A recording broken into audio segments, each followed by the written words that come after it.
That is nice. I like it myself. The first 6 seconds of the first half of coffee and then into the second, it really tastes good. Agreed. After my taste buds are awake. They got up in there. Well, yesterday I got some stuff done. I went down to Folsom and bought a metal screen door and bronze for my wife's art studio. I've been meaning to do that for a while. Oh, how nice. I originally put a wood one on it that lasted about 1 season. Yeah. And great, but didn't last. And then finally got this one to put over it so she can open her door, you know, and let the air go through. Oh, she'll like it. Yeah, she's got a, you know, it has a big sliding glass door on one side of it facing, east.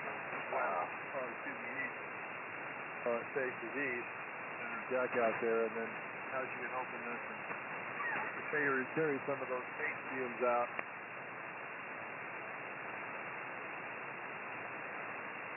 Very nice. Yeah, and I did a whole bunch of other things while I was down there. Tried going to Costco and CSW and so forth. And so on and so forth. Yeah, dropped off some rugs at a consignment place over there. Consignment. And, you know, things that we no longer use. Yeah. We got a lot of that stuff. So, that no longer need.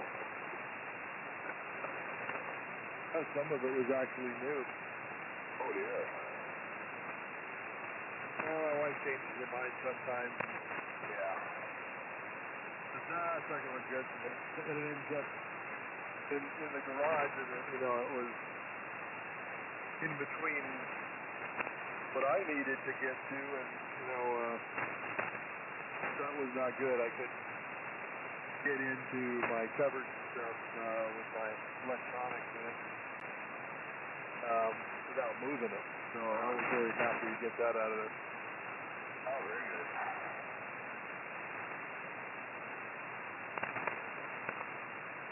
All right, what's his name? Yeah, I was just going to ask. Well, it's not me. Good morning. Well, you're there big and bright this morning. Good morning, bud. Good morning, bud. Open up here. So, good morning. Yeah, you are. I hear you better than John. Yep, I hear you too, bud. Yeah, I hear Dan in the background here. Yeah, I hear him, but I can't copy him yet. Okay, here's a first for you. I hear Dan better than John. All right, go for it. And I hear Bud better than John. That's amazing. That's weird. Well, that's the band for you. Yeah, there's John.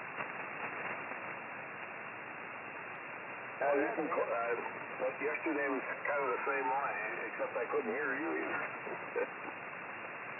Well, our temperature here looks like it's only got down to 50 degrees overnight. That rain headed your way, probably. The rain, they're talking like snow by tomorrow morning. They say we're supposed to have snow. Okay. Rain and snow mix. Winter mix, they call it. Yeah, we're supposed to have that Sunday, or Monday, I mean. We're supposed to get about 0.63 inch water. It was supposed to be raining last night. It said late, and it didn't, as far as I can tell. You're 20 over now. And then it's going to stick around till tomorrow night or something. You just went up to 20 over, Denny. No. Starting tonight and then tomorrow morning. Hey, Dan, I got you that time. Yeah, the band just turned on. You're extremely loud. Oh, you're good. And John is now, too. And what's his name will be when he gets here? Hopefully. So how do you copy now? Then for copy, I had her quite loud when she turned her amp on. Anyway, all right, fellas. What are you running this morning, Danny?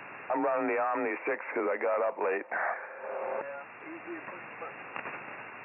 Yeah, it is, because I think it was 5 minutes to 6 when I got up, and I wasn't, had to throw some clothes on and pour the coffee water in. And I'm still on my first step. yeah, I am too, but I'm nearing, I'm 2/3 done.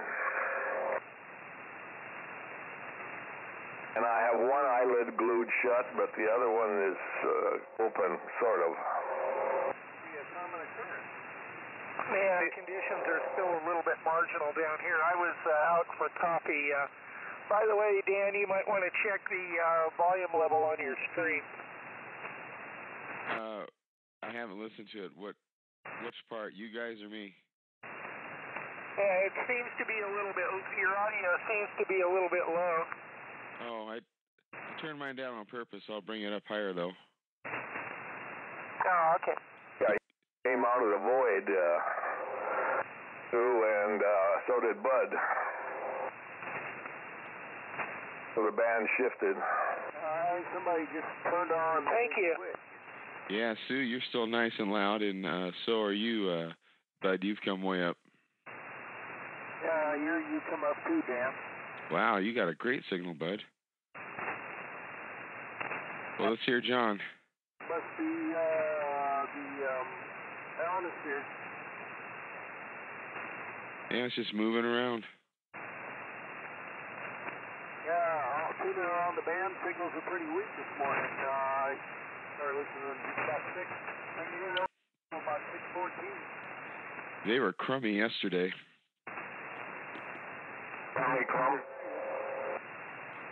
I was going to go out and operate portable for a little while in the afternoon, and the bands were so terrible I just didn't even bother. Yeah, what band were you going to operate? I was going to go out on 20 and 17, but they couldn't hardly hear anybody, and looked on the website, and they showed they were all bad, so I didn't bother. Yeah, that's one nice thing about the SPR is you can band to see what's going on. Yeah, when you can pretty much just hear the guys with the big towers and antennas, then guys like me shouldn't worry about it a whole lot. Oh yeah, well, we'll have better days, I think. Oh, there will be. I had plenty to do. I didn't need to do it anyway. Put more water in the soup. There's better days a coming. Yep. Yep, make it a little thinner for now, right, Denny? That was a good double. Yeah, I ID'd and we doubled.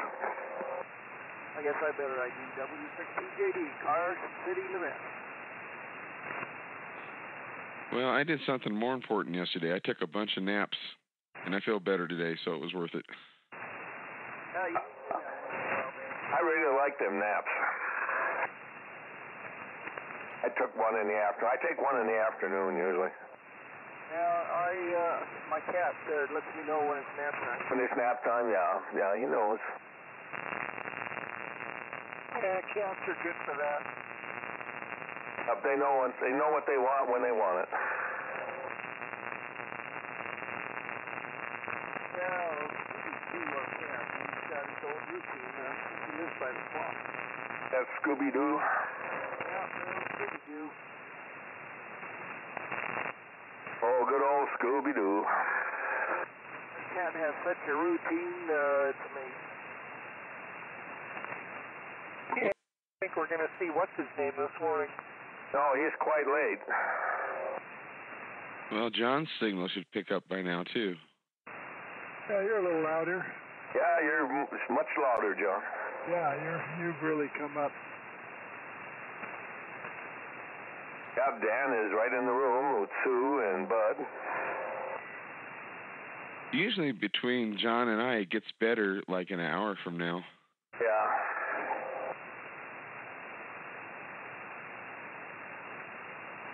Is that because the hot air affects the ionosphere? You're probably right, bud. It's all of my hot air.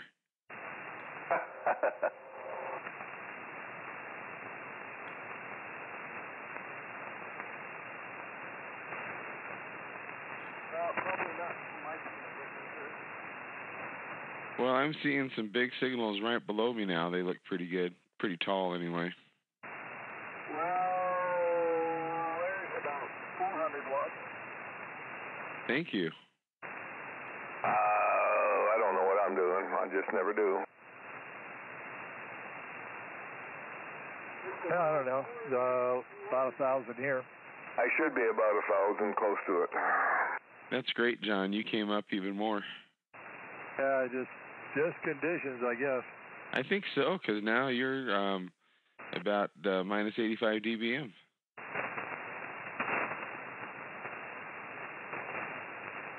Oh, I guess 7.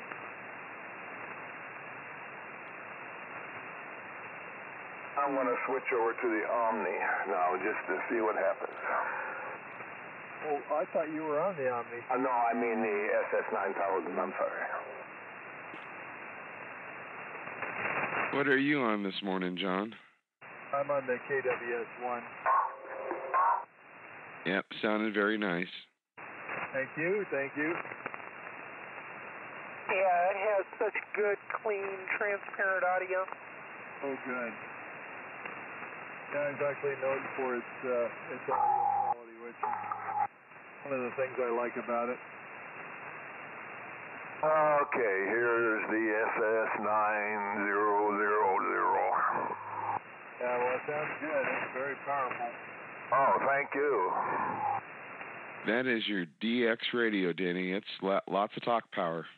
Oh, that's good. Yeah, your average is very high. You know, John, that's kind of an interesting thing to me. Why do some transceivers seem to do a better job at creating more talk power than others? Average talk power. Well, you know, a lot of it's just settings. Is it? Because It, you know, drive bubbles, everything else that's involved there. it seems that some radios do a better job at, I don't know if they tailor the EQ and they, for some reason, they can keep it higher longer in the critical areas, or what they do. You could have a little compression as part of some of the designs. I think the Cubic was an example of that. Oh, I see.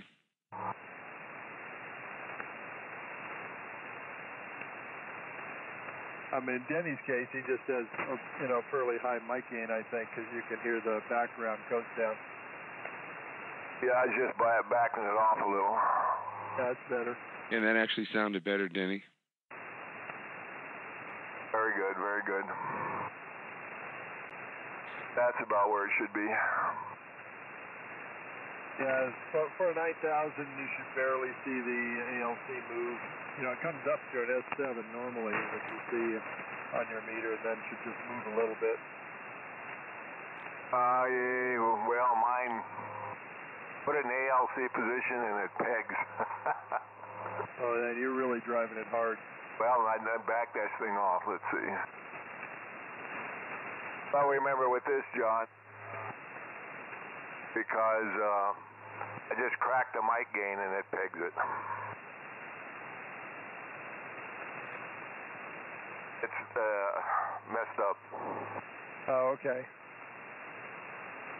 Well, you have it sounding much better now, Denny. Yeah, I backed it down. Yeah, I actually prefer that. It sounds cleaner. As far as ALC, it just stays that way, but it's just barely cracked open on mic gain. Well, still very nice average talk power. Yeah. It's doing okay.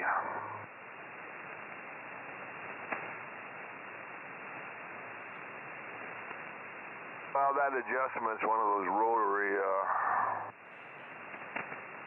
pots that are vertical plastic and may be shot. John found a bunch of those bad. Yeah, they can be. They get exacerbated when if you spray cleaner on them. Yeah, they didn't like it. I actually cleaned it up, but then the pressure against the resistive element portion is not as good as it needs to be. That is probably one of the things that's the matter with this. But all in all, it works. It's just driving too much.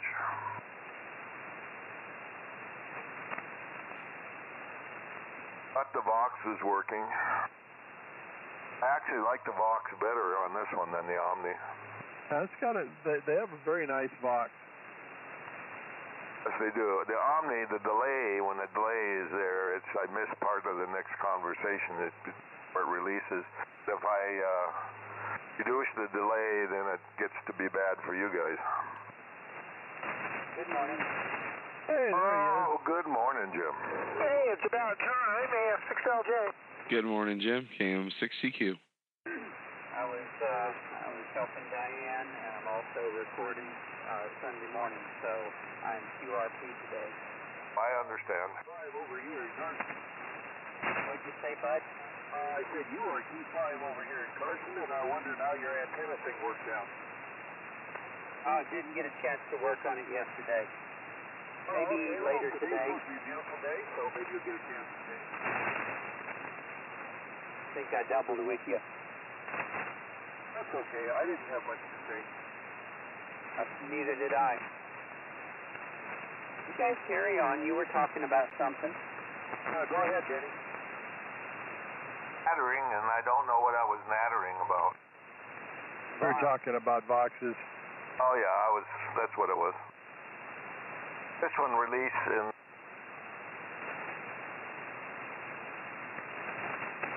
almost like push to talk.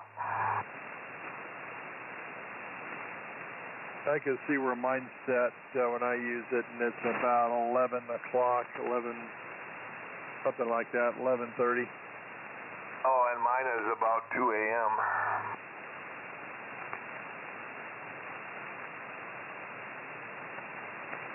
And it sounds good here. It sounds great, John. Oh, yeah, I'm not using it, but... But when you are. Oh, yeah. Yeah, I like it. Thank you. It works once. Now, Denny? You doubled. Yeah. Oh, good for us. Need another drink of coffee. I did it again, didn't I? Yeah, but you were covered up by Denny. That's not surprising. Oh, I'm sorry. I withdraw the question.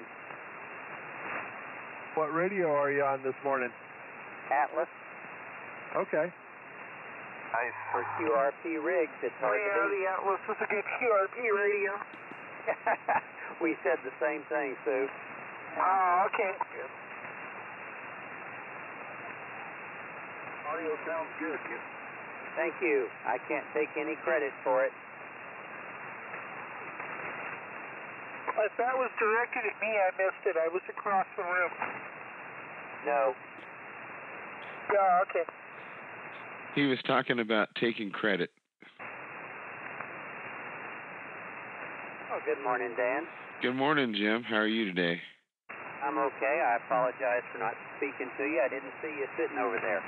Oh, well, nice to hear you this morning. And your signal's come up since you come on. I don't know, maybe you just moved closer to the microphone, but you sound good. Yeah, sometimes I find myself looking around, and I forget to talk into the microphone. Oh. Well, he was hiding behind his coffee cup. Well, since you're QRP, Jim, you haven't been your usual self. Yeah, I do that too.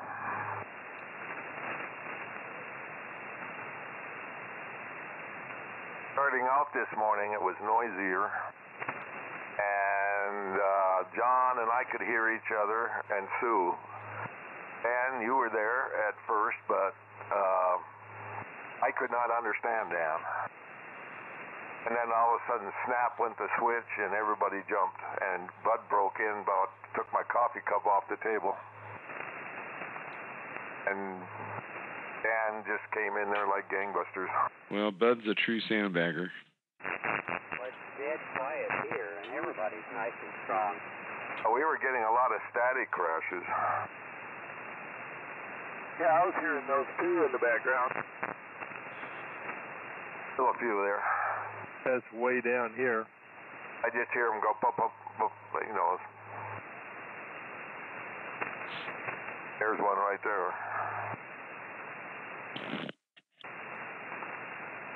Maybe I am, well, I don't know what I am. Still clear, sun is trying to come up and the sky is clear yet overhead.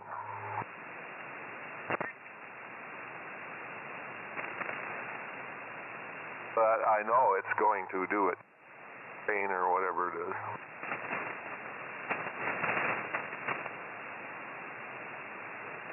Yeah, it sure was a gorgeous day yesterday. SDR? Say again? Have you made up your mind about an SDR? No, I just read some of the literature yesterday on it from them. They have PDFs you can download and look at. And read. What's the asking price for the 6400? $1,900.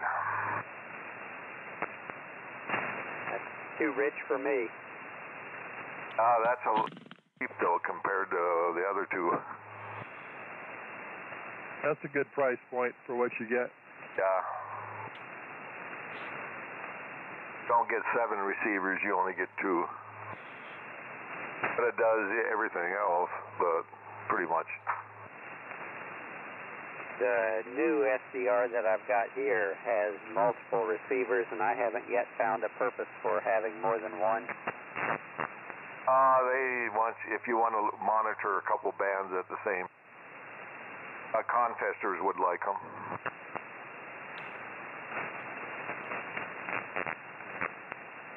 Yeah, for example, you could monitor 6 meters at the same time you're talking here. Yeah, you could, and if it opens, you push of a screen or a button or whatever. Well, you know, I don't really ever use my second receiver when I'm rag chewing, but I do find myself using it when I'm operating CW or digital modes. I find myself operating those modes and listening on the voice bands at the same time. Not sure I could do that. I couldn't. I'm not sure I do it well, but I do it. Quite hard to do for me to do. Impressive, Dan. No, I think I doubled with you, John. I said I don't think I do it well. Oh, okay. No, I wouldn't. But I do it. Walk, don't do that. I should put it this way, I attempt it.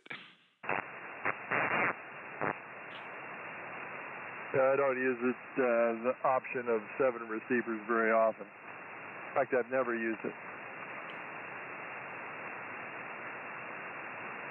2 every once in a while. But never on Saturdays or Sundays. I was going to say that. No, it's difficult enough to focus the way it is. I'm always running the old stuff.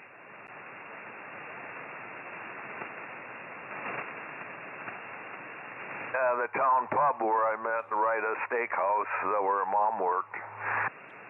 They had on Sundays they'd put a big drape across the bar, you know, the back bar, and had a big embroidery on it or tricam or whatever it is. And never on Sunday. That was a song, wasn't it, or was it a movie? It was a movie. That was part of a movie. It was a song too. You can kiss me during the week, but never on a Sunday. Had a very nice mandolin melody in it. Well, one of my grandfathers would never shoot a gun on a Sunday. It was the Lord's Day. He was reverent about that. Yeah. well, in Michigan you can drink beer on Sunday, but you can't have any hard liquor. Yeah, out of respect. Traditions. That have some unusual laws about that. Yeah, tell me about it.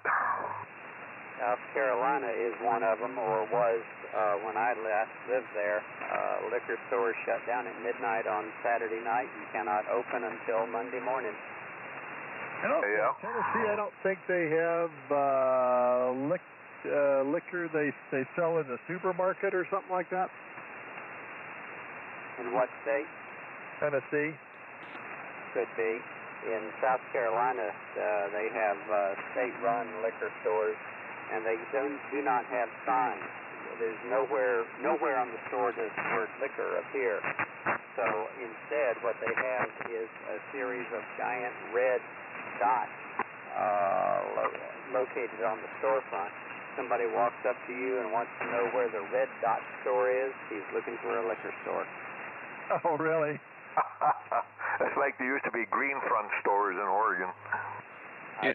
Concept, I'm sure. And of course, when I first got to South Carolina, I didn't know what a red dot store was. And the first time somebody asked me for directions, I couldn't help him. I understand. Yeah, In Indiana, really if you're sitting at the bar drinking a beer or whatever, and you want to move to a table, you're not allowed to pick the drink up and move it. The waitress has to come and pick it up and carry it over the table for you.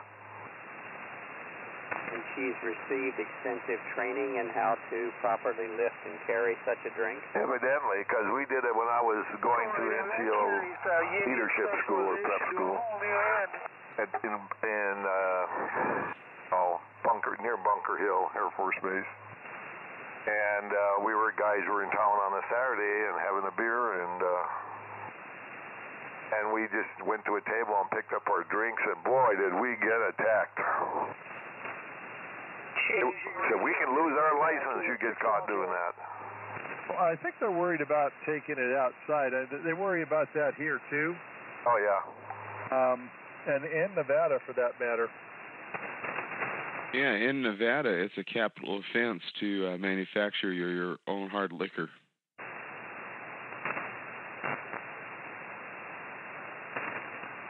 But I don't think it has anything to do with what's right or wrong. It's just they don't want the competition. I missed part of that. Oh, in Nevada, it's a capital offense to manufacture hard liquor. Oh. You can brew your own beer or make wine, but you got to leave the hard liquor stuff to the... You can't go moonshining. No, you're cutting into the, not the mafia, but, the organized crime. And they got the law set up so you can't do that. And feds aren't getting their tax money.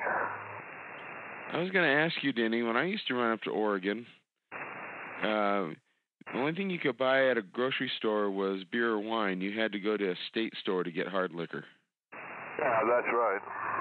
Is it still that way? I don't know. That was way back when I was living there. So you could walk into a Walmart up there and you couldn't find any. Green front stores sold the liquor. Interesting laws in different places. Yeah. State ran those or something, I don't know. In Sparks, you can... There in 1969. What year was it? Gosh, I'm losing it. We were in 18 months and we left there. Yeah, 69, November 69 till about July 71. And we picked up the squadron, moved it lock, stock, and barrel to the great town of an air base of Grand Forks, North Dakota. With our F-106 interceptors, and we were guarding the Great Plains.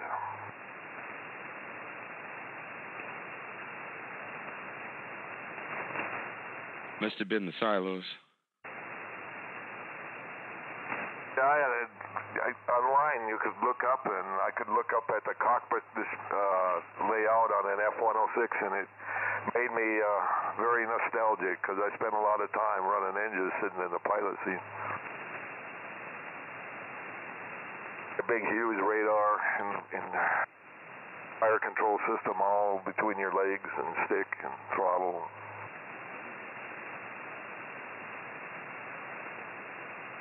And that airplane was pretty advanced for its time, considering late 50s. It could, once you could lift off the ground and you could set the Hughes set up when it worked, and the pilot never had to touch the controls. The controller would take him right in the vicinity of the target, turn it back over to the pilot. And bringing it back, it would fly the pilot back to right over the end of the runway. So how did it do that? What was it using for the signals? It had all kinds of data link antennas. This is late 50s? Yeah, I think the first one I saw, well, I think it released to the Air Force about 59. That's amazing. Yeah, it was an amazing airplane, but boy, did the avionics people have a lot of trouble. They had the crew out on the flight line that knew enough to know which black box to pull. And then the guys that are really sharp were worked in avionics, and they were in the back room. They were the ones that could fix the internals of those black boxes, and they had all the mock-ups back there and stuff. The flight line crew, on launch knew which box to pull. Two big doors open up on the nose behind the front radar. And did you happen to go back there and look at how they serviced the equipment? What do you mean? What do you mean by service, John?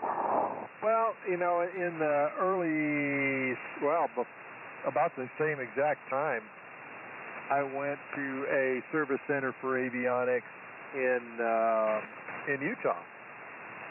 I think it was Hill Air Force Base, and I was surprised to see a bed of nails. I think that was the first bed of nails I'd seen, where you could drop the piece of equipment in a jig, and it would pick up many points and tell the operator which components were bad. Oh, interesting. No, I never saw one of those, but yeah, that was Ogden Air Force Base, Hill. Yeah. Yeah, it was a depot. Yeah, I remember. Actually, it was Nixie tube readouts on the thing, but it would identify like C16 or whatever's bad. Yeah, that's interesting. I didn't know that. Q3. And I later saw it in Motorola, of course, in the 90s. They used it to service some of the more difficult digital equipment. Yeah, that's was kind of out of my career field at the time, so. Yeah, my first encounter with that kind of stuff was in the late 70s. Where was that? It was at Cubic. They purchased some ATE to do some board level testing, and they had they bought an ATE set up with the board of nails, bed of nails, and all that kind of stuff. And I'll give you a printout, tell you exactly what's wrong with it. She takes the printout, takes the board, hand it over to the assembler, and the assembler replaces the part, hands it over to the inspector, and then over to the technician. Yeah, you test it again. Yeah, make sure it works. Well, some of it was complex enough that they didn't want to train people to do it, so that was the next level on its way. Really complex stuff. Yeah, coming ahead all the time. My memory is that Teradyne was one of the companies that did bed of nail testing and troubleshooting down to the component level. Oh, that's who they bought the ATE rig from, was Teradyne. Oh boy, that's a dim, distant memory. Well, that's interesting. You learn something new every day. I'd never heard that term before, bed of nails. Yeah, it's just a whole bunch of pogo pins in a matrix, and to connect up with the stuff on the bottom of the board. Nowadays, there's just all kinds of test points that they add to the board, and this with a bed of nails makes the contact instead of trying to make it to the directly to the pins of the ICs. In this day and age, you can't really do that. Oh, That's true. very interesting. Yeah, and boards are at least 8 layers, a lot of them. Yeah, plus try to make contact with the pins on the bottom of a 48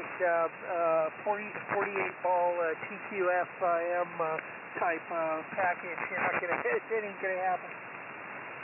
No, I mean, you've got ICs with connections underneath them that you make with liquid solder. Oh. Or solder balls. Yep. Or more. I've seen more. That's pretty fantastic. Oh yeah, it's all about, the footprint. You got to keep the footprint down, and so ICs came out with these contacts under them, and I remember that in the late 80s.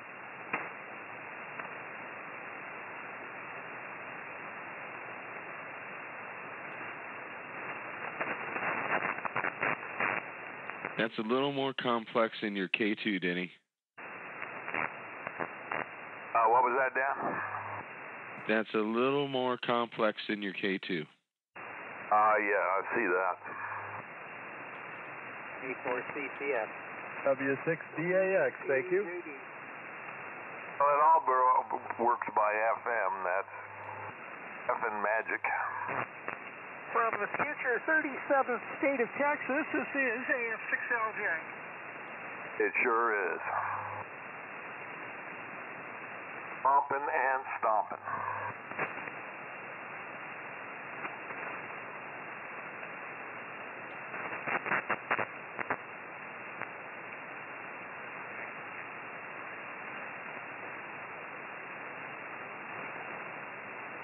And this is WB7PG. Flying the model jet? No. I talked to Jim, by the way. I was going to tell you that. I called him Friday. I doubled with you. Okay, I talked to Jim on Friday. I called him. Oh, how's he doing? He's feeble, but he's still okay. Oh, that's good. He's waiting for your phone call. Yeah. He feels pretty alone because none of the old guys are stopping in to visit him. They're all busy doing their old thing. So, he's kind of lonesome. Yeah, I gotta give him a call. He was offering me a bunch of airplanes again. I said, I haven't got room for him. As beautiful as they are. And he also offered me anything that he was going to build. He was going to build an SBD, a Douglas Dauntless, big one. And I'll give him a call. Maybe go visit him for a little bit. Yeah, that's a good idea. I was saying he was going to build a scratch build SBD Douglas Dauntless, the hero of Midway. That sunk all those Japanese carriers. An aircraft, and I love it, but and he asked if I wanted that. And he's got all the short kit and everything for it, even the engine. So I'm welcome to it if I want it. Anything he's got, I'm welcome to. I said, I don't know when I'd ever have time to build it. I've got like 5 or 6 kits upstairs that I haven't ever started. I'll be back, AM6CQ. Okay, including Butcherbird FW190A, Bob Holman, short kit and cowling and all that stuff. Which I'd love to build, but I don't have the ability to fly it anymore. It'd probably turn out like my Zero did. What about your Zero? Well, you remember the spinner on the fence post? Yeah, that was your maiden voyage on that, wasn't it? That was terrible, and I had the wrong engine in it. Yeah, it lost power on takeoff. Yeah, it quit. It was going good too. It got right to the fence, and then went right straight down into the fence. Anyway. I remember that spinner sitting right there on the fence. Yeah. It was really good to talk to him. I'm glad I did. Yeah, that's good. You go over there, he's got a bunch of electrics he'd like to give you. Yeah, well, we're trying, hopefully if the weather permits, we're going to get over there next week and visit our sister. So I'll be sure and give him a call. Yeah, give him a call, stop in and visit a few minutes. Yeah. He'd sure appreciate it. I'd like to see him again, too. And back to net control. WB7EGG. Yeah, W6PJD on the edge of Nevada, Carson City. KM6CQ. Yeah, Dan, I guess we kind of live on the edge here, don't we? Well, yeah, that's why I'm hoping they extend it out a little bit when they pass their state of Jefferson. Yeah, that'd be great. Further away from California. Oh, you want to be in California again? I don't blame you. I never said that. I know. No, I said they should have the border at the ridge of the Sierra. Bud's happy. The Sierras are in between. Nevada. Right, Bud? Are you doubled? Oh. Must have been good, because I didn't hear the end of it. I said everything on the east side of the peak of the Sierra should be Nevada. Yeah. Now, what I said was you're glad to be on the other side of the Sierras. Yeah, that puts California further away from us.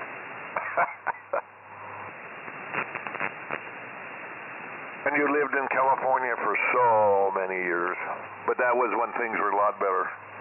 Yeah, and the politics and the governor. Yeah. You bet lived back there when it was California was where everybody wanted to be. The days of the Mickey Mouse Club and all the surfing and. Yeah, well, we had a lot of my experience with my misguided youth at Huntington Beach.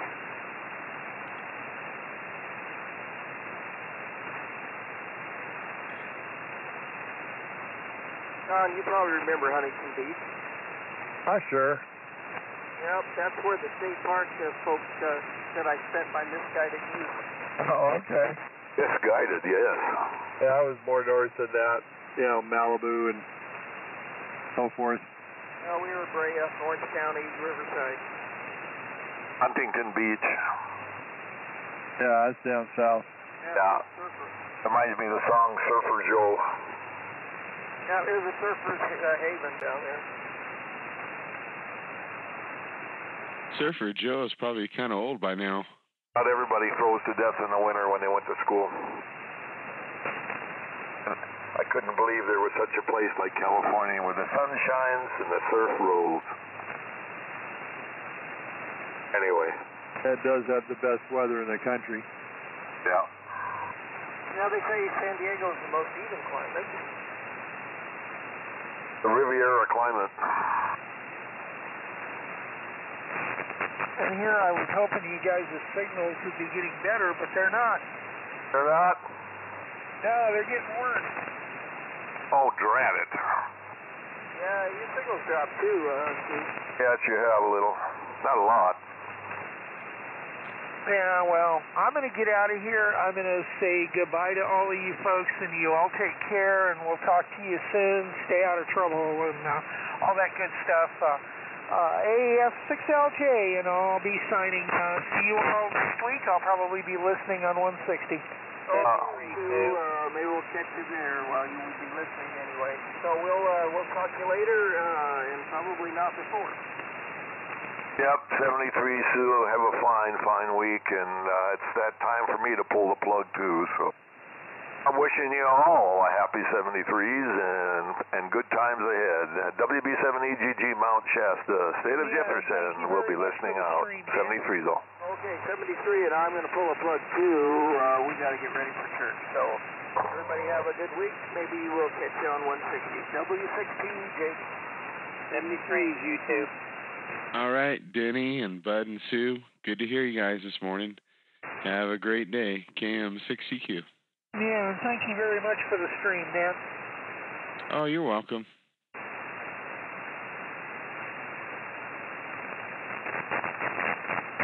I was going to bring it up here, Dan, but I didn't see the actual address. Oh, I thought, sorry. It's always on my QRZ page, John. You can always go there and just click on it. Okay, all right, yeah, because, you know, that was a text, and I looked for it on the computer, of course, and I didn't see it. Yeah, I should send it out to everybody on email, I guess. It's so easy to do. I just set it up and forget about it, and it's kind of valuable. Oh, it was interesting. I see it on my phone, but it's pretty tiny. Yeah, it's nice. I find myself going back sometimes and looking at it, different parts of it.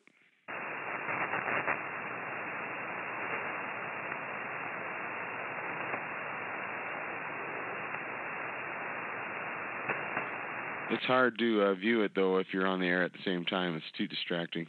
Yeah, there's some delay there. Only about 4 or 5 seconds, John. Yeah. That's a little strange. This time I'm putting more of my voice in it. I usually put my transmitted audio in it low because I'm not the point. But Sue mentioned it, so I brought it up. Okay, yeah. At first, I didn't even put mine in. I just kept it out.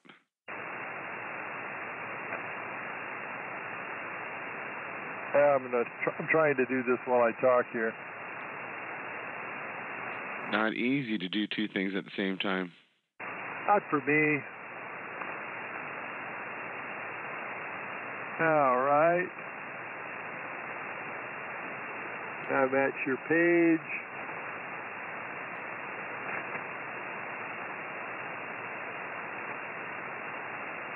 Oh yeah, you've changed things.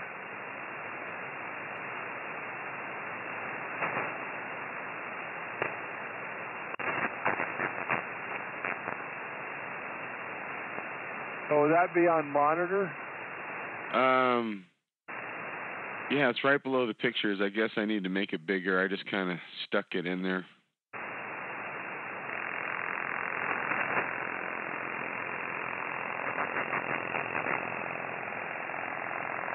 Oh, look at that. They turned on the Chinese stuff.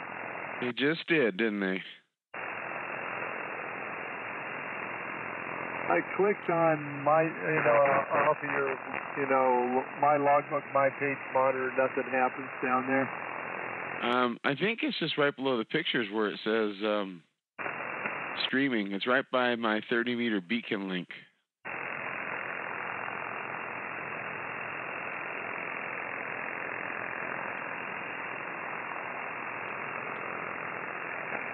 Obviously, I need to go in and make this bigger, I guess.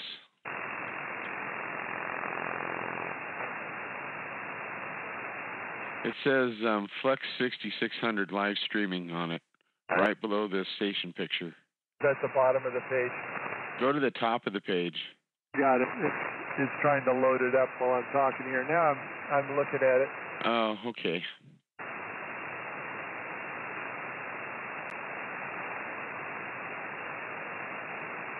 Of course, I can't hear it anyway because I don't have a speakers on this.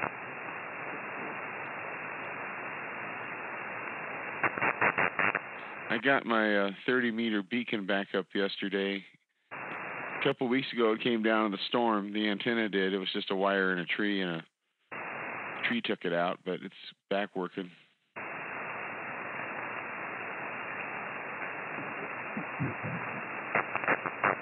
Looks like it got to Australia on 30 meters. And Hawaii.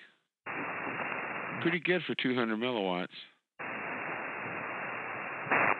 What do you have your refresh rate for your data set? It seems slow. I think that's because of the stream. Oh, so typically when you're actually looking at your data, it follows your audio exactly fast? Oh, I see. The average? Yeah, it pretty much does. I have it set a little slow, so it lags a little bit. I like it that way. Oh, okay. Yeah, mine is. The refresh rate's pretty fast. Oh yeah, mine's not. Yeah, it seems really kind of delayed in speed. Everybody's does. Yeah, I have it slowed down. Why do you do that? It just puts the image up there a little longer for me to see. It's not so so fast. Okay, yeah, I kind of use this like a test instrument. I expect it to work real time. Oh yeah, I see what you mean. I see why you would do that. So like it's only at 50%. I'll speed it up here. I'll put it at 100. Oh yeah, I see it pop up. Is that how you use yours?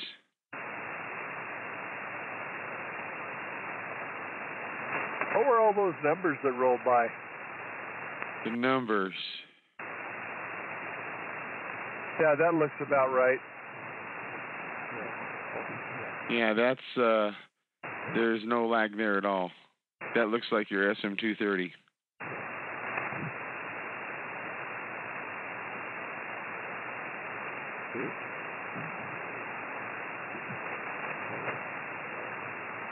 All right, my wife came in and asked me if I got grapefruit, and I said, yeah.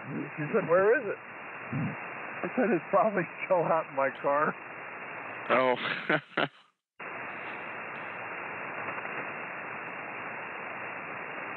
That's funny. Must not have brought it in. I don't remember bringing it in, so she's right. I do that sometimes. Yeah, well, I have the, I took this car seats out and folded the seats flat for the second row so I could get a full-size, an 80-inch long by 36-inch wide door in there, the screen door I picked up at Lowe's. And then I went to like several other places and picked up stuff, so I just forgot to get it out where I stuffed it in. Gotcha. Yeah. My wife just came in and she showed me a towel in the bathroom with blood on it. I think she thought I was coughing up blood. I showed her the cat scratches on my arm when I was playing with the cat last night. You didn't tell her, no, I've been doing that for about a month. Don't worry about it. I'm just not as witty as you are, John. Had I thought of it. She would have grabbed you by the ear and you'd be on your way somewhere. Pretty much. That has been funny. She's not laughing. She said, hey, don't get any ideas.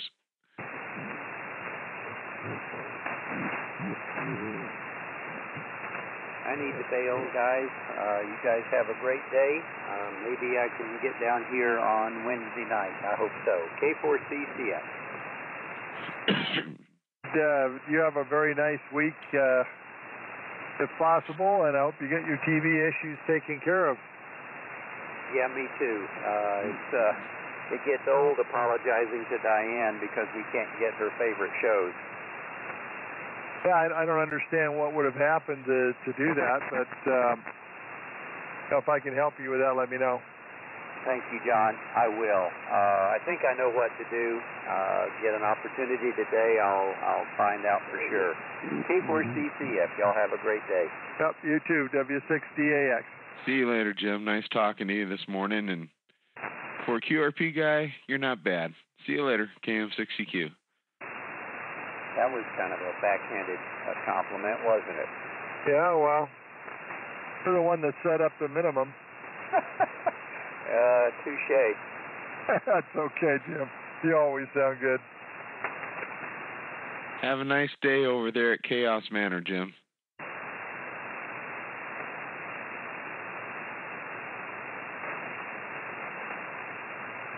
Sounded like the switch went off quickly. Yes, sir. It's like a string of things to turn off here. Oh, yeah, you've got all the old stuff going. I got the old stuff. Well, that's actually easy. That all goes off with one switch, with the exception of the DDS. I wired in the KWS-1 to the same output I have on my supply for the motor for the fan blower.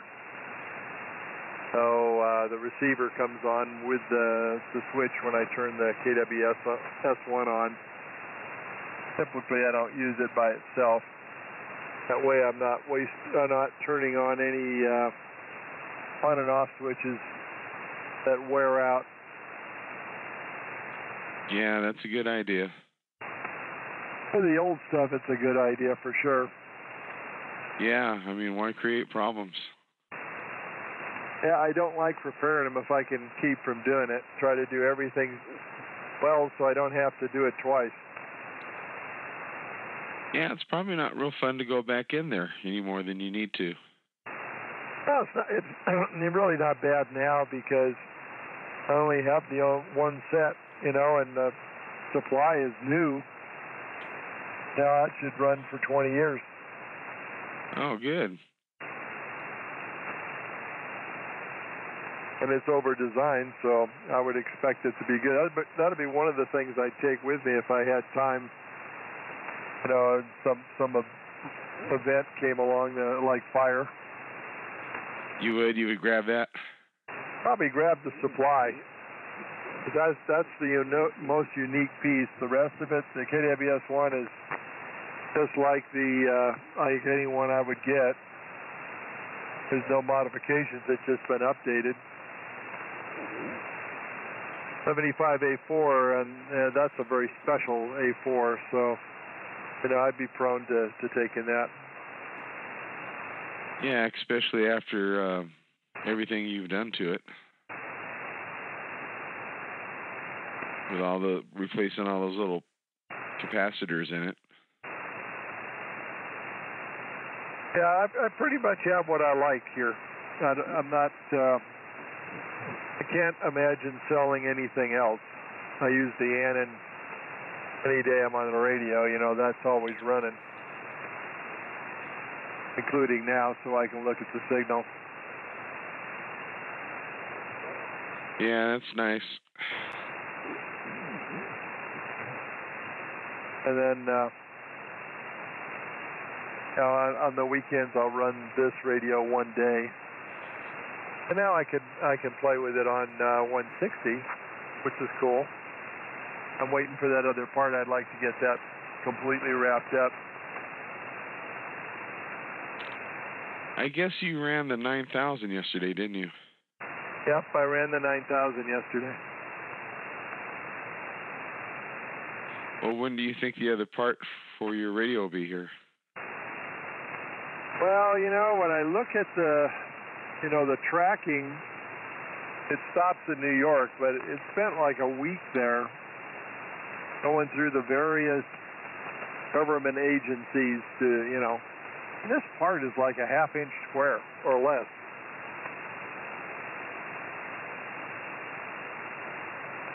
Well, it can't be that big of a threat.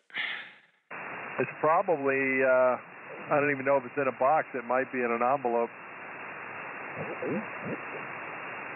Well, I would hope it would kind of be in a box coming that distance through all those different postal places. It'd be nice. The envelope, you might crush the leads and stuff that stick out the bottom. Yeah, I could see that. It's a little can, a hermetically sealed little can with 4 leads that come out the bottom.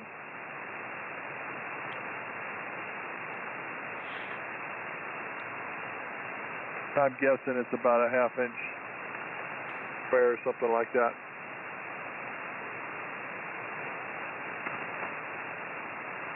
Yeah, it'd be easy for it to get lost. Yeah, but it doesn't really, I don't think it looks like a threat to anything. I wouldn't think so. It's not like it's some kind of ROM or something like that with secrets on it or anything. Yeah, of course, they don't know that. No, they probably just see the 4 leads. Yeah, what is it? Yeah, because it's outdated and they don't know it. Yeah, they probably take extra. Oh, that's interesting. You filled in the thing. It says 3820 lower sideband symmetrics mic in. Yeah, I need to change that. I need to change that to balanced in. It's mislabeled. But yeah, you can name them.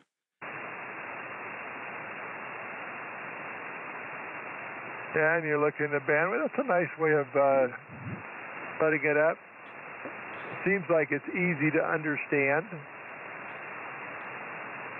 That's the idea. I have a profile created just for this session that the settings all go back to where they're supposed to be for the power and the microphone and the global profile of the radio. You know, filters and all that.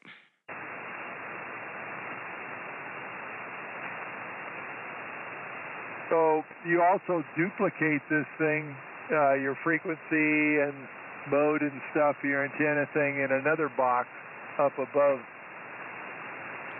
Yeah, that's kind of like those boxes all on the right side could be closed out if you want them to be, or it'll give you kind of a granular spot to adjust that. Oh, that's your, I see. The other one is not S-meter, it's your compression level with a peak indicator. Yeah, and you'll see that the compression level is below, and you can see the compression's turned off because there is no compression happening. And my mic level meter is the one you see moving. Okay, yeah, so zero, you want to keep it just under zero. Right, as close as you can do it without the peaks going into the zero. Yep. I think you noticed yesterday I was hitting it too hard. I was distracted yesterday. I had something major going on while we were on the air. Oh, okay. No, I actually hadn't. I wasn't looking at it at the same time, except for on the, the smartphone, and I can't even read stuff like that. I'd have to expand it to read it. Yeah, I see.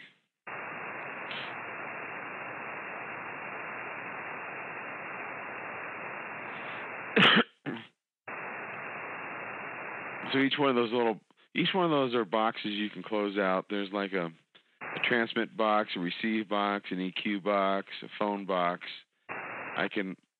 I'll scroll it down here and you can see the other couple of boxes.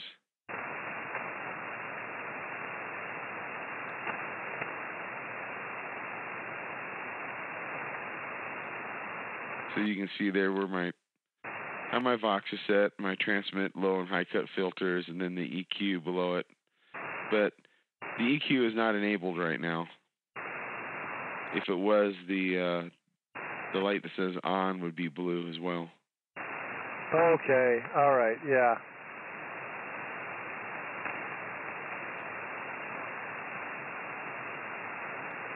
I would think Denny would like this. It might be a good choice for him because there's not a whole lot of adjustments like there is on some of the other ones where you can really go deep into it. So you don't have a menu set up drop-down box with a whole bunch of options? Not really. I'll kind of show you, like, there's a settings box here, then there's a radio settings box. You have some of these kind of things going across it. Then once you bring up settings box, you can click through how you want your stuff set up, like this. I don't know, those aren't even appearing. Well, yeah, I can't show those to you on here, I guess. I have to set up a separate capture box. Yeah, I can see the screen blink, but I don't see anything else.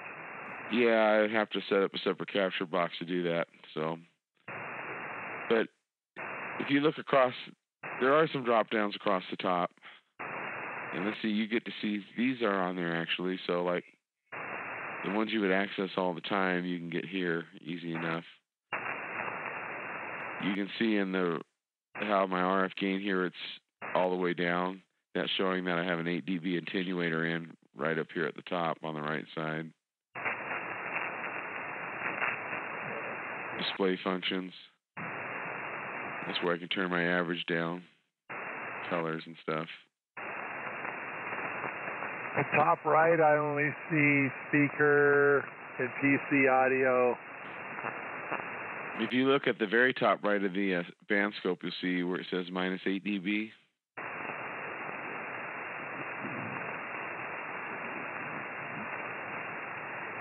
Oh, on the main part of the screen, I see -8. Yeah. Yeah, that'll show whether I have a preamp in or if I have attenuation in.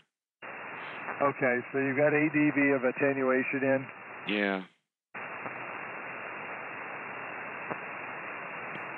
And then those are my DSP settings. Which is set at 0. I don't have a preamp, so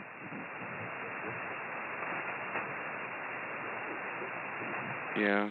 Typically it sits at 0 unless there's some reason for me to change it. And then I adjust the AGC gain with a slider, which is now set at 75.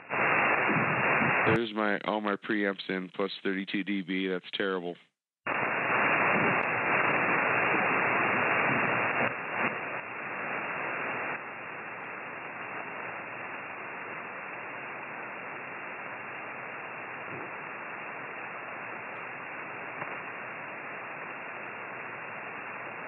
That's a lot of gain.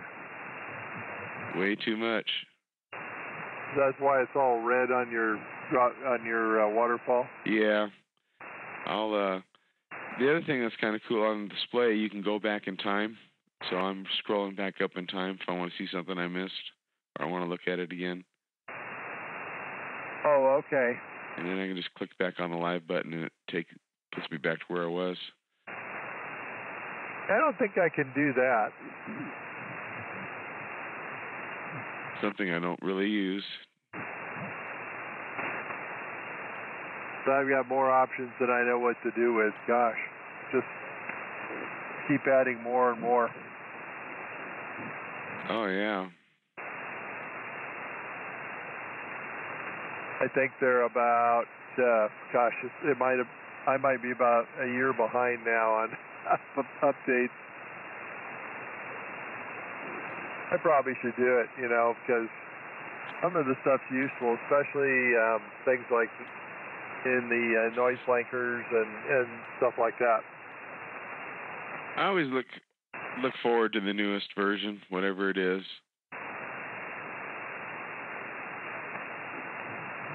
Yeah, because it's fairly often. You might get one every month, something like that. Yeah.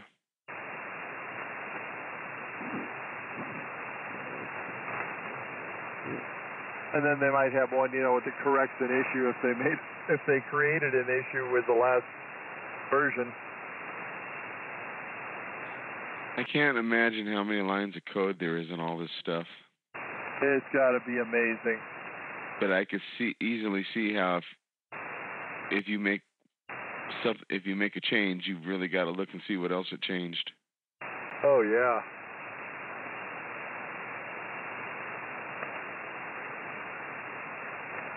Yep, there's a lot to it.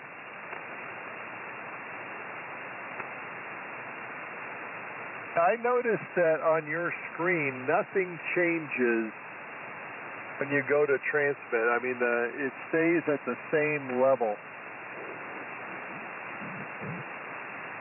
Receive and transmit. I stay at the same level? Well, are you in duplex? I asked you a question about duplex yesterday. No, I'm not. So you're really not looking at your signal then? No, I'm not. That's kind of a representation of it, but it's not. Where is that? Is that in a drop down somewhere? The duplex? Yeah. Yeah, if you look at the bottom of the screen, there's something that says FDX on the left side, and I would click on that to go into full duplex.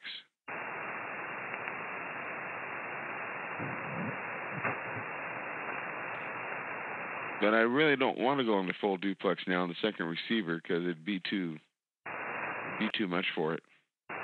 If I could do that by going into the transverter. I have transverter input I could switch to and operate full duplex and see myself. Yeah, you kind of have to do that here. So I'm actually looking at my signal because, I'm feeding that into the receive port, from the sampler. So I'm actually looking at the output of the amplifier, or whatever I'm using. If the amplifier's off, then I'm looking at the output of the 100-watt amplifier. But I'm looking at everything as it really is. Worst case. Okay, let's see here. Oops. I should be, pure signal should be active, but it looks, oh no, it can't be active. I'm thinking I'm actually operating, but I'm not. I'm really looking at the KWS-1, and it looks pretty good, but not quite as good as pure signal. All right, let's see here. Let me change it. There we go. Okay. There, I've done what we were just talking about now on the bottom. I've actually got my transverter receiving on that on the receiver right below it. Should zoom that in a little bit so it'd be easier to see. Actually, I need to bring that up a little more. Yeah, because I can set mine to make it the scale anything I want for transmit versus receive. But in duplex, my scale stays the same. So the high end of the scale is at about minus 10, the very top of the screen. And as I'm seeking, I'm hitting about minus 25 on peaks. And that's just where I have the set, so that it goes into so that it goes into the front end without, overloading it. Yeah, I understand. Let me change the thing. I'm gonna go shut the KWS-1 off. Okay.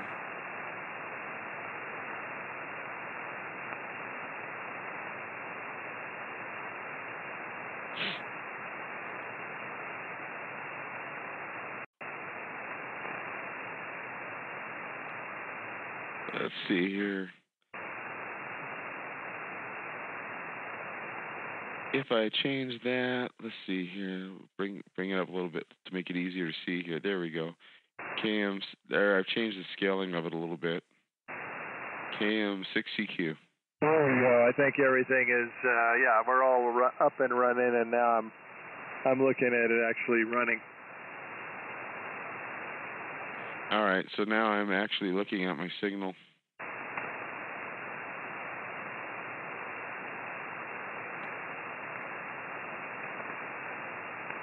First I have to enable the box. There we go. Now I can talk.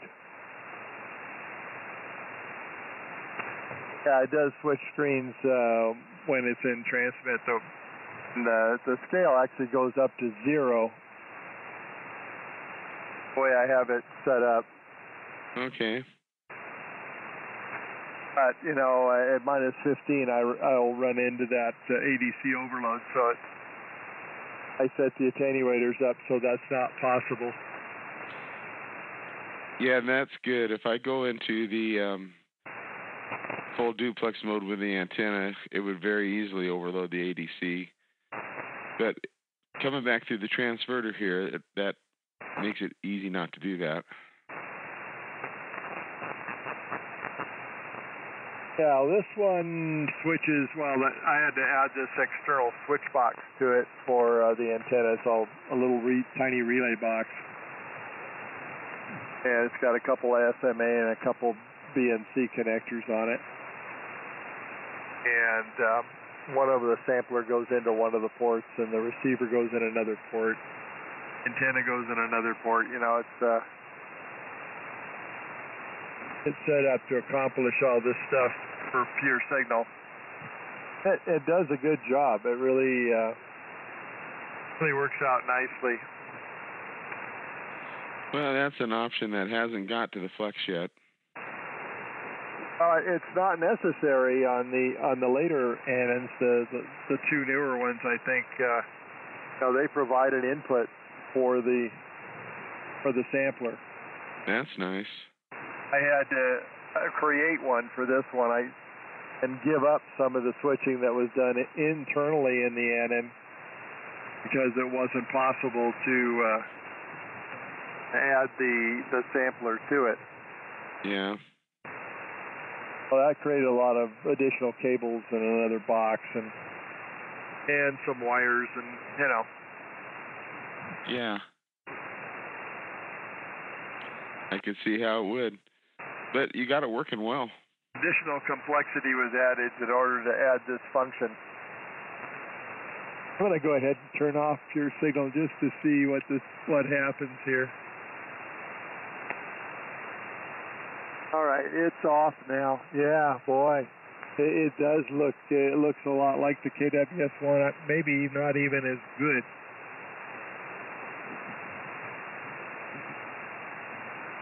And now let's see. Wait a minute.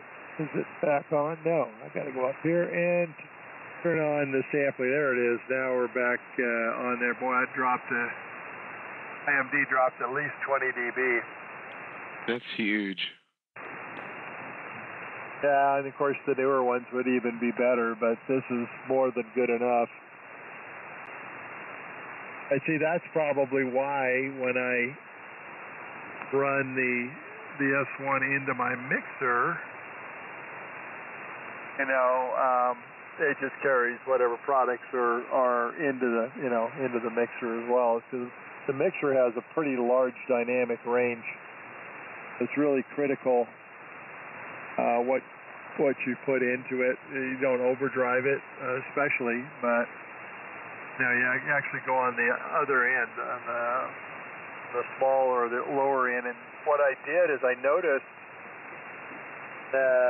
between the last time we talked there on 160, that there are a whole bunch of products that would show up, and it didn't matter if I had the input to the box connected or not. They were just there.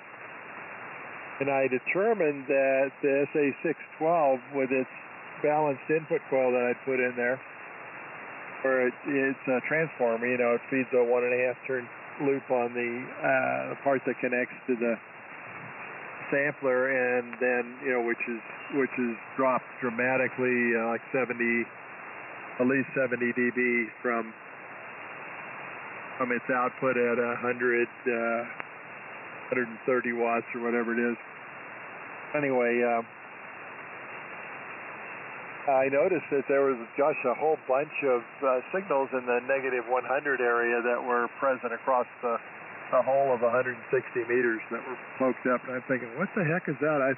At first I thought, well, maybe it's coming from S1, and then I thought, well, let's look, and I unplugged my little final amplifier connection RCA out of that, and that went away, and I thought, okay, so it's coming from the bottom board, and ended up tracing it to the mixer itself, and it's got so much gain that it would actually create those signals like it was oscillating from the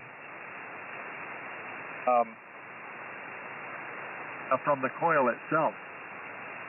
So I padded the coil with a 330 ohm resistor, and that took at least 20 dB out of them. So it really calmed things down and made the tuning. I had to drive it a lot harder, 20 dB harder. I was hardly driving it at all, so it actually made it better. That's a change since the last time we operated to the mixer to sum it up a little bit. Well, it sounds like you're just kind of fine-tuning it and getting it where you really want it to be. Yeah, you couldn't see any of that stuff because it was, below the threshold, but boy, it was really evident on the SDR. You could see it really well because I'm sampling at the output. Yeah, but you knew it was there because you could see it. Yeah, that's why I say it's like a test instrument. Yeah, I can see why you use it like that all the time. And really, all of it would, looking at the receive level, basically all of it would have been, below the threshold of minus 100 or less. Yeah. I might have seen just the peaks of it, but because that disappears and you can see everything down to minus 140, then it all stands up.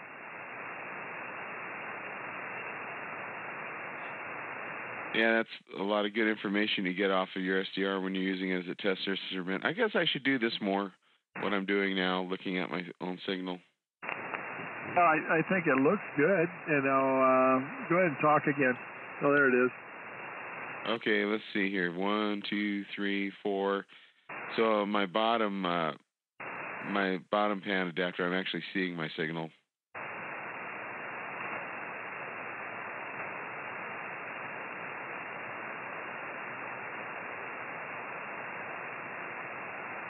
It looks really good, but yeah. Yeah, I could. The gain's down on it a little bit because it's at minus 130, minus 120. Yeah. Is it just coupling off the air? Yeah, I have a dummy load, actually, a little 5-watt dummy load plugged into my transverter port. So that's what's going on. Okay, so it's just whatever's arriving inside the room into that, which should be really attenuated, and it is. Yeah, I guess I should probably hook a piece of wire up back there and get the signal up more. No, that's not the right way to do it, because then it's the coupling coefficient of coupling changes with frequency. The right way to do it is to build a sampler, and then you run that port into the sampler, and then you can control the level perfectly. And you're actually looking at what you're putting out, and you're looking at the amplifier output, not just the flex. I don't know if the flex has a sampler port on it in the back or not. I'll have to look. Well, that doesn't have to. What you're using right now could be used for that. Okay. You would control it with your attenuator. So that's something I could build you pretty easily. That's a simple addition. You just stick it. You could just stick it on your coupler, in line with the amplifier. So the amplifier output into the coupler, you stick this thing in, or out on the outside. It doesn't matter either side of the coupler. And it pads it down real low so I could feed it into the transverter input? It would provide a BNC out, which typically I build those for about 50 dB of attenuation. And then you add these plug-in series attenuators to reach whatever you want, so that the amplifier on and everything doesn't overload it. You're looking at a real representation of your signal coming back in. Okay, that makes sense to me, because that way you're looking at it direct then. Yeah, you're looking at it directly in. You're not using coupling that could be overloaded depending on what band you're on or the position of the wire, whatever it is, because it's all shielded cable right back into your flex. Ah, I see. Well, I can see where that would be handy. That'd be useful. Oh yeah, then you're looking at everything. You're looking at all the pieces. So I could think about that a second. So that wouldn't really matter what radio was actually driving the amplifier. I'd see any of them. Yeah, and that's what I do. Because I'm hooked up that way, no matter what I'm using here, I can see what it looks like. Well, why doesn't my amplifier already have one of those ports on it then? That seems that should just be part of it. Well, maybe in the future, but no, they wouldn't do that. Really, it's very much like an SWR port, although those are capacitively coupled. It's very much like that. So your amplifier does have it, and it's just used to display the SWR. Ah, I see. Well, that would be handy to have to set it up to do that. I see the value in that. Because right now I'm looking at it, the signal is very low anyway. Yeah, so then you'd be able to run your gain up, or your information up, and you'd actually be looking at a level that looks more like fine. You can change your, I think you can change the view, can't you? Oh yeah. You can pretty much make the view whatever you want it to be. Yeah, so you change that so you have a screen that looks like mine, and right now it's 0 to probably minus 95 or something like that. 85 is the last marking. It switches when I go to transmit, that switches in. I don't have two screens running. It's the same screen. It just switches over to looking at that when I transmit. Oh, and you have it set up to where you see the area that all the information you want to see then. I get it. I see it from the full duplex profile, and I'm looking at it real time from the output of the amplifier in this case. Yeah, very nice. And pure signal has to have that output, otherwise it can't correct the amplifier with adaptive pre-distortion. It's got to know what the output is, otherwise all you're doing is adjusting the radio itself. Yeah, it needs that information. Yeah, you want to linearize everything in the chain. So this is doing three things. It's linearizing the output of the NN10, my 100-watt amp, and the 1,000-watt amplifier, 1,000-watt output amplifier. That's kind of nice because you can look at each amp individually and then look at them all together. Yeah, and then I've got another screen I can look at the linearity and the phase relationship at once. It's a color square that pops up a grid, and it has numbers on them and a histogram.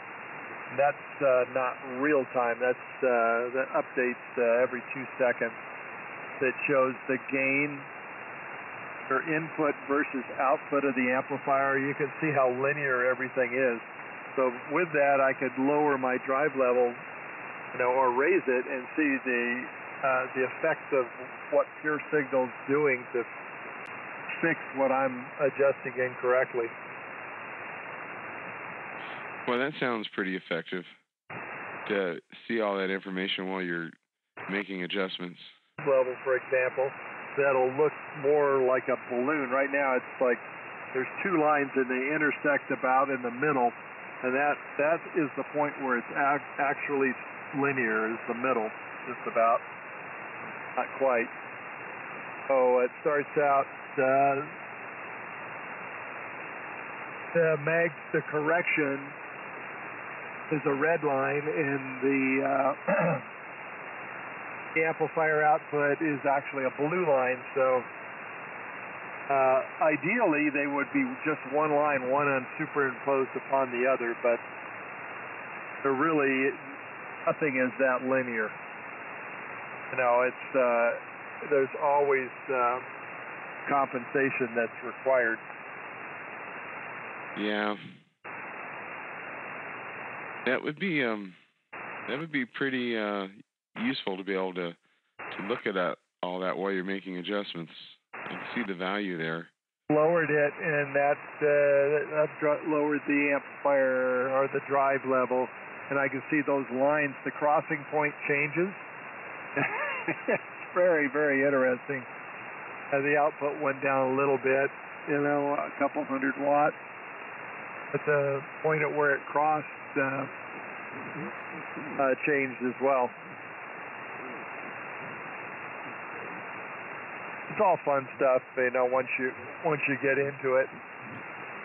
Yeah, it sounds pretty intriguing, John. I think I'd like to be able to do that. At least be able to sample my output and feed it back in directly. I can see real value in that.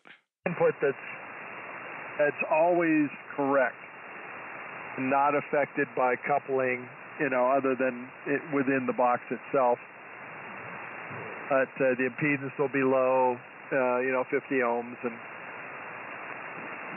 and you won't overload the ADC, which is you are right now, but you're at an extreme point now. Yeah, so you usually pat it down 50 dB, and then that usually gives you about the right amount of input for your radio. I think it's like I think I've got 76 dB in there now. I see. And then it's at 50 ohms, so it's correct and it's direct. Yep, and you're actually sampling the output. Yeah, that sounds good. Once, if you ever get that, if they add that to the flex, the output of the box would go directly into your radio, maybe even the same port, but if you have a separate port, then it would go into that port and you'd have what you need. Yeah, that would be nice. It might be a matter of moving it, the port, for, if you happen to have a second one, or not at all. Yeah. It's just a program. Once you've got that and you can look at the input, it's just the program, that adaptive pre-distortion program. That changes it on the fly. Yep. It's very fast, and then it adds some automatic features as well.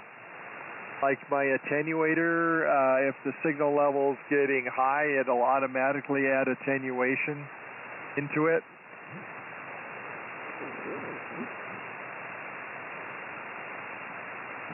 Pretty nice.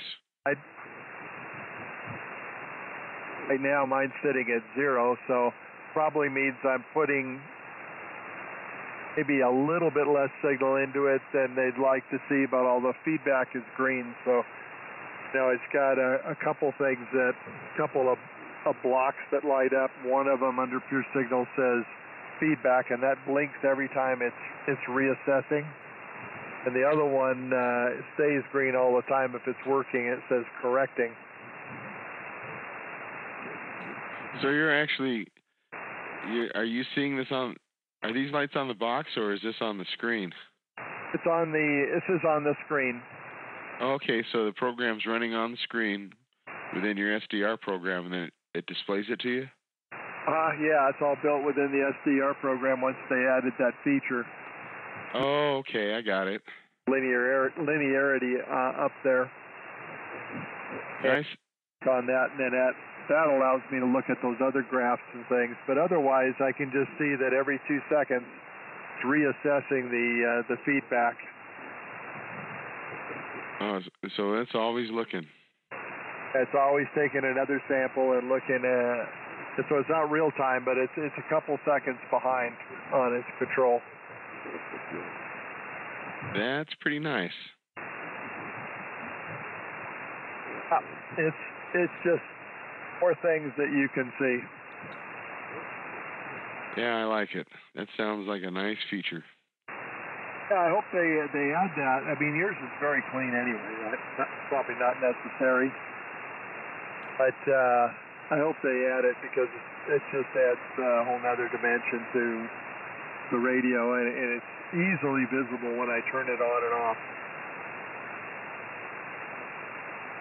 Yeah, I'm sure that's on their list.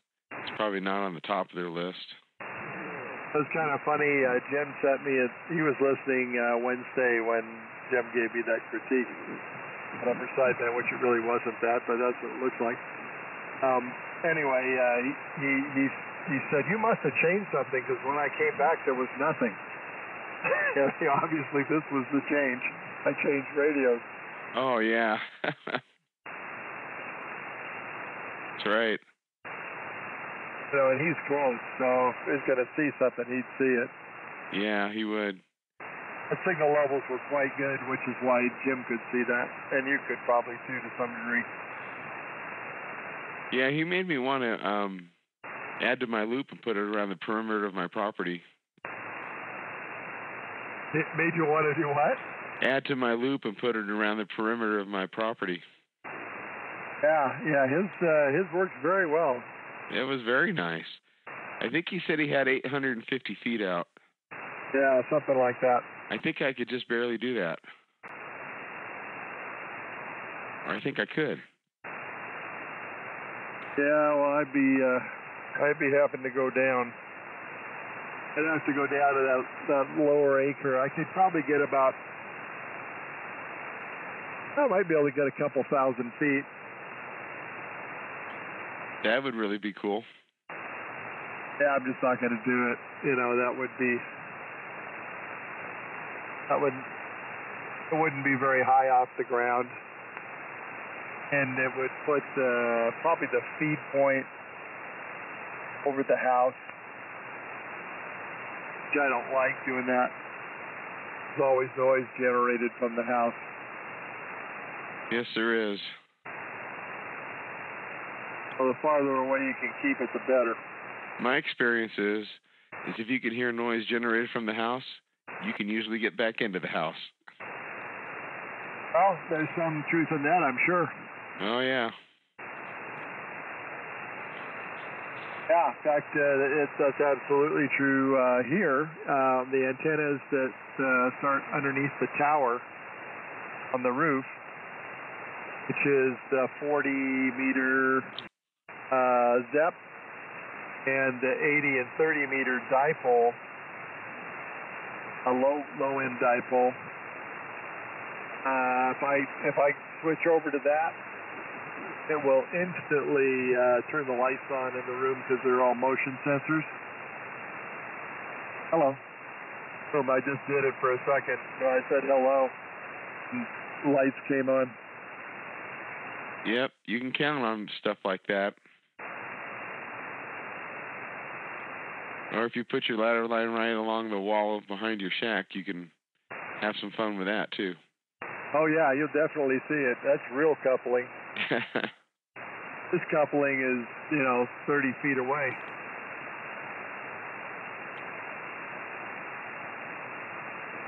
Yeah, it makes you kind of want to run resident antennas everywhere so you can feed them with coax. Oh, I'm doing that. That's still, because it starts over the house, same thing happens. Yeah, that's true. You have to, D squared, got to get it further away. Yeah. But what I noticed is it's way quieter. I mean, on the order of 10 dB quieter on the low bands, switching between antennas, one versus the south end of the property or over the house. Yeah, that's huge. That's a lot. And it kind of messes up the low signal stuff that you'd want to get. Yeah. Because it limits you more. Well, you saw my end-fed half wave is the feed point's right against the house, so that's not very ideal. Probably not the best, and doing it over the top of it on a two-story house is probably even worse because you're, basically a lot of the antenna is hovering over that roof and all the AC, the Romex stuff that's in there, and everything is plugged in the wall, and it's just a nice little low-level transmitting system. Yeah, exactly. The light controllers, it's all LEDs, but, all of it. Yep. Or plasmas, of course. I haven't had a plasma in the house in a couple of years now, but that was terrible. Yeah. And I don't know what that was ever like, but I've just heard you and Jim mentioned it. His antenna's a long way away from the house. Well, when you have a plasma, it doesn't have to be very close. But fortunately, those are not in style anymore. And there's not a whole lot of them around. Yeah, they don't need to be. Boy, you look at the stuff that's available, it's pretty amazing. Yeah, plasmas were really too heavy and bulky to turn into real big screens anyway. Yep. I'm going to get out of here. My grandson's up now. I just saw some text fly from next door here, and I'm going to go in and say hi to him. I think he's got to take off, do some baseball pictures, I think, this morning, so better get in there. Good talking to you, as always, Dan. Have a good day. All right, likewise, John. I'm going to go get some breakfast and get my day started here, and I will catch you later. Great talking to you. 73 KM6CQ. 03 W60AX.